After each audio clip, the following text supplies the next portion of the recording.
আসসালামু আলাইকুম রহমতুল্লাহ। ইন্নাল হামদুলিল্লাহ ওয়াসসালাতু ওয়াসসালামু আলা রাসূলিল্লাহ। সম্মানিত দর্শক, আজকে কয়েকদিন থেকে একটা ভিডিও সোশ্যাল মিডিয়াতে আমরা দেখতে পাচ্ছি যে বঙ্গবন্ধুর ভাস্কর্য ভেঙে চুরমার করে দেয়া হচ্ছে, আর সেটাকে সিসি ক্যামেরা ফুটেজ বলে চালানো হচ্ছে।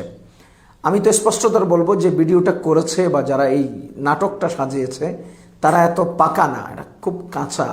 যদি এটা সিসি ক্যামেরার ফুটেজই হতো তাহলে সেটা মুভ হয় কেন? এটা ছোট হয়, বড় হয়, এটা আবার ওই লোক দুটো যেদিকে হাঁটে সে ক্যামেরাটাও সেদিকে হাঁটে, আবার পেছন থেকে ব্যাকগ্রাউন্ড কথাও শোনা যায়। এর দ্বারা কি বোঝা যায়? এটা সিসি ক্যামেরা ফুটেজ নয়। দ্বিতীয় নম্বর, একবার দেখলাম তারা আসতেছে, আবার দেখি তারা সিঁড়ি বেয়ে উঠতেছে, আবার দেখি উপরে উঠে তারা ভেঙে ফেলতেছে, আবার দেখলাম নামলো কোন দিক দিয়ে সেটা দেখানো হলো না, চলে যাচ্ছে এটা দেখালো। এখন আমার প্রশ্ন হলো, সিসি ক্যামেরা কত দিকে লাগানো ছিল? যদি বলেন যে ওরা আসতেছে সেখানেও লাগানো ছিল, সিঁড়ি বেয়ে উঠতেছে সেখানেও লাগানো ছিল, ভাঙতেছে সেদিকেও ফিরানো একটা সিসি ক্যামেরা ছিল, আবার তারা চলে যাচ্ছে যে জায়গা অতিক্রম করে সেখানেও একটা সিসি ক্যামেরা লাগানো ছিল। তো এতগুলো সিসি ক্যামেরার ফুটেজগুলো একত্র করে এইভাবে তৈরি করলেন। আবার যখন তারা ভাঙছে সেখানে একবার ছোট হয়, বড় হয়, কাছে হয়, জুম আউট হয়। এই যে ঘটনাটা আমরা দেখতে পাইলাম, এর দ্বারা কি বোঝা যায়? এটা সিসি ক্যামেরা ফুটেজ নয়। এখানে সুনির্দিষ্ট পরিকল্পিতভাবে এই নাটকটা সাজানো হয়েছে। সেখানে আশপাশে এত বড় একটা গুরুত্বপূর্ণ ইস্যু, গুরুত্বপূর্ণ একটা পয়েন্ট এবং গুরুত্বপূর্ণ একটা কাজ, সেই জায়গার মধ্যে কোনো পাহারাদার, কোনো দারোয়ান নেই কেন? এই পাহারাদারির বা এই কাজটা তদারকির জিম্মাদারিতে কারা ছিলেন তাদেরকে বের করলেই ঘটনা বেরিয়ে যাবে, অবশ্যই বেরিয়ে যাবে। যদি কোনো ছাত্র বা মাদ্রাসার কেউ বা আলেম ওলামায় বিষয়টা করত, তাহলে তারা অবশ্যই তাদের কমন পরিবেশটাকে চেঞ্জ করে আনকমন একটা রূপ তারা গ্রহণ করত। তাহলে এরকম দুটো জামা পরিধান করা, এরপরে কোটি লাগানো, পিঠের মধ্যে ব্যাগ লাগানো, স্বাভাবিকভাবে হেঁটে আসতেছে, মনে হয় যেন তারা দুইজন কোথাও পার্কে যাচ্ছে অথবা কোনো মসজিদে যাচ্ছে। এরপরে হঠাৎ করে সিঁড়ি বেয়ে উপরে উঠে গেল, উপরে উঠে ধুমধাম পিটানি শুরু করে দিল। এখন আমাদের প্রশ্ন হলো, ছেলেগুলোর হাতে তো কোনো লাঠি ছোটা ছিল না, তারা তো কোনো ভীত সন্ত্রস্ত ছিল না। যদি তারা সত্যিকারে এই পরিকল্পনা করেই এসে এটা ভাঙতো, তাহলে প্রথমত তাদের পোশাক থাকতো না, দ্বিতীয়ত তারা ছটপট করতো এবং চারিদিকে তাকাতো, তৃতীয়ত তাদের হাতে কোনো অস্ত্র অথবা কোনো হাতুড়া ইত্যাদি থাকতো। কিন্তু এদের কাছে এগুলো কিছুই দেখা যায়নি। এরা উপরে উঠেছে, উপরে উঠেই তারা পিটানি শুরু করছে। এখন প্রশ্ন হলো, উপরে কি আগে থেকেই হাতুড়া বাডাল ছিল?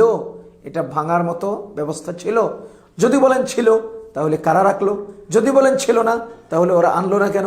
ওরা পাইলো কোথায়? এরপরে যেই কয় মিনিট বা যেই কয় সেকেন্ড আমরা দেখেছি যে করছে, মানে এটা ভাঙছে, ওই সেকেন্ডের মধ্যে এত মারাত্মকভাবে এটাকে আহত করা যায় না, এটাকে ভেঙে ফেলা যায় না। কিন্তু এটাকে মারাত্মকভাবে আহত করা হলো এবং হাত ভেঙে দেওয়া হলো, মুখ এবং গলা ইত্যাদি এগুলো। এই যে কয়েকটা পিটানি দিছে তারা, যা আমরা ভিডিওতে দেখলাম, এত অল্প সময়ে এতগুলো ভেঙে ফেললো, তাদের সেই যন্ত্রটা কত শক্তিশালী ছিল? যদি বলেন যন্ত্র শক্তিশালী ছিল না, তা আমরা বলবো যে তাহলে মূর্তিটা কত দুর্বল করে আপনারা বানাচ্ছেন। নাহলে এত অল্প পিটানিতে এতগুলো এত বেশি পরিমাণে ভাঙলো কিভাবে? এই যে নাটকটা, এই যে ঘটনাটা তৈরি করা হলো, এই ঘটনাটা যিনি করছেন বা যারা করেছেন তারা অবশ্যই কাঁচামাল। এইভাবে নাটক সাজিয়ে মানুষকে বোকা বানানোর চেষ্টা করা হচ্ছে।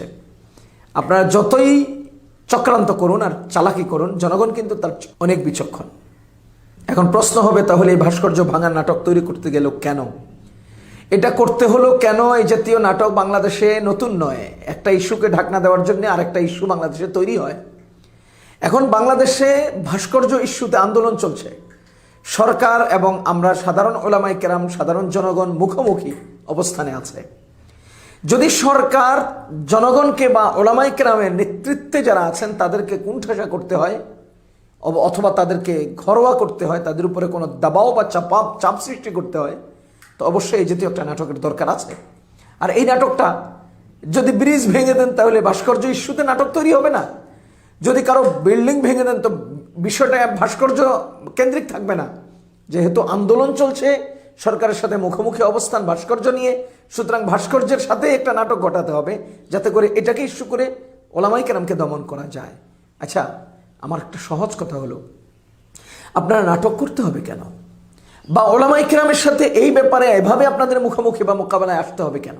একটা ভাস্কর্যই তো সরকাররা হাজার হাজার ভাস্কর্য বানিয়েছেন। এই একটা ভাস্কর্য না বানালে কি হয়?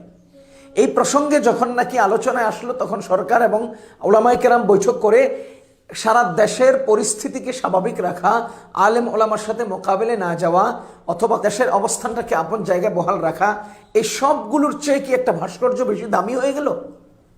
ভাস্কর্যটা না বানালে সরকার যদি 1 মিনিটের জন্য ঘোষণা দেয় যে ঠিক আছে, এখানে আমরা ভাস্কর্য বানাবো না, অন্য কিছু তৈরি করব, বা এখানে আমরা অন্য কোনো গুরুত্বপূর্ণ বিষয় এখানে তৈরি করব, যদি এটা বলে দেয়, তাহলে কি ওলামায়ে কেরামের আন্দোলন থাকে? না কথা থাকে, না ফতোয়া থাকে? তো সরকার এইখানে এই পদক্ষেপে না যাইয়া এইভাবে নাটক তৈরি করলেন, এবং সেখানে আল্লামা জুনায়েদ বাবুনগরী সাহেব, নায়েবে আমির সাহেব, মাওলানা ফয়জুল করিম সাহেব এবং মাওলানা মামুনুল হক সাহেবকে এইভাবে মামলা দিতে হবে, তাদেরকে ঘরোয়া করতে হবে, কোণঠাসা করতে হবে। এর কারণ কি? এর কারণ বুঝতে হলে আমাদেরকে অবশ্যই একটা গুরুত্বপূর্ণ বিষয়ের দিকে নজর দিতে হবে। সেটা হলো, সরকার চাচ্ছে সরকার বিরোধী কোনো আন্দোলন বা কোনো নেতৃত্ব না থাকুক। জামাত ইসলামীর তো নামগন্ধ নেই, বিএনপি তো এখন উচ্ছিষ্টের মতো হয়ে গেছে, বা অন্য কোনো সংগঠন বা রাজনৈতিক দল 10 থেকে 50 জন লোককে জমা করতে সক্ষম নয়। এখন বাংলাদেশের জনগণ যদি জমা হয়, যদি নেতৃত্ব মানে, যদি জনগণ কারো প্রতি আস্থা রাখে, তাহলে আমার দৃষ্টিতে 3 জন ব্যক্তির উপরে পূর্ণ আস্থা আছে। অরাজনৈতিক একটা সংগঠন হেফাজত ইসলামের আমির আল্লামা জুনায়েদ বাবুনগরী সাহেব, রাজনৈতিক ইসলামী আন্দোলন এই সংগঠনের নায়েবে আমির সাহেব মাওলানা ফয়জুল করিম সাহেব, আর রাজনৈতিক অরাজনৈতিক সর্বাঙ্গনে, দলীয় নির্দলীয় সর্বাঙ্গনে যুব সমাজের একক আইডল, একক নেতৃত্ব দানকারী ব্যক্তি হলেন মাওলানা মামুনুল হক সাহেব। অরাজনৈতিক সংগঠন হেফাজত ইসলামের আমিরকে যদি কুণ্ঠাসা করা যায়, রাজনৈতিক সংগঠন ইসলামী আন্দোলনের মুখপাত্র এবং শক্তিশালী যে বক্তব্য যিনি দেন, যিনি নেতৃত্বের শীর্ষে আছেন, তাকে যদি কন্ট্রোল করা যায়, আর সারা দেশের যুব সমাজের আইডল এবং মনের চেতনার আর উৎসাহের জায়গা মাওলানা মামুনুল হক সাহেবকে যদি কন্ট্রোল করা যায়, তাহলে তাদের বিরুদ্ধে আর কেউ দাঁড়াতে পারবে না এবং কেউ তাদের মোকাবেলে নেতৃত্ব দেওয়ার লোক থাকবে না।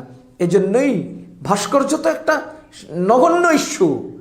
এই নগণ্য একটা বিষয়কে করলেই কি না করলেই কি, এটা রাখলেই কি না রাখলেই কি, কিন্তু সরকার সেটা চাচ্ছে না, বরঞ্চ চাচ্ছে সরকারের বিপরীতে কেউ যেন নেতৃত্বে আসতে না পারে এবং সরকারের বিরুদ্ধে কোনো পদক্ষেপ যেন কেউ গ্রহণ করতে না পারে। আর এটা স্পষ্ট এবং স্বতঃসিদ্ধ, বাংলাদেশে যদি কোনো ব্যক্তি লোক জমাতে পারে, বাংলাদেশে যদি দ্বিতীয়বার কোনো লোক জমানোর কোনো পদক্ষেপ আসে, তো এটা হেফাজতে ইসলাম পারবে, এটা ওলামায়ে কেরাম পারবে। এজন্য ওই জায়গাগুলোকে তারা কন্ট্রোল করার চেষ্টা করছে।